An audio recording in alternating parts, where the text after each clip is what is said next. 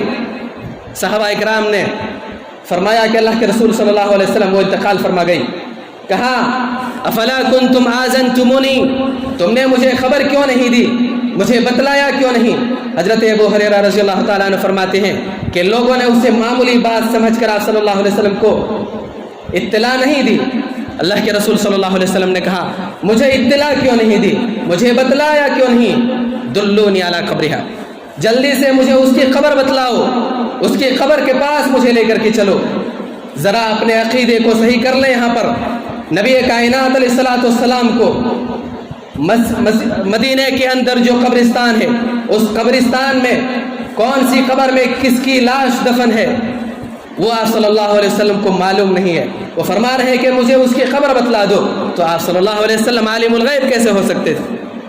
آپ صلی اللہ علیہ وسلم نے فرمایا مجھے اس کی قبر بتلا دو۔ آپ کو وہاں لے جایا گیا، آپ صلی اللہ علیہ وسلم نے اس پر نماز جنازہ ادا کی، خصوصی طور پر اس کی دعا کا اہتمام کیا، اس پر نماز جنازہ پڑھی۔ پھر آپ صلی اللہ علیہ وسلم نے فرمایا کہ لوگوں، ان قبروں میں تاریکی تھی، اندھیرا چھایا ہوا تھا، میری اس عورت کے اوپر نماز جنازہ پڑھنے کی وجہ سے ساری قبروں کو اللہ رب العزت نے روشن فرما دیا۔ نماز کس کی پڑھی؟ آپ صلی اللہ علیہ وسلم نے اس عورت کی نماز جنازہ پڑھی، لیکن اس عورت کی وجہ سے ساری قبروں میں اللہ رب العزت نے روشنی پھیلا دی، روشنی عطا فرما دی۔ تو مسجد کی پاکی صفائی کا اہتمام کرنا چاہیے۔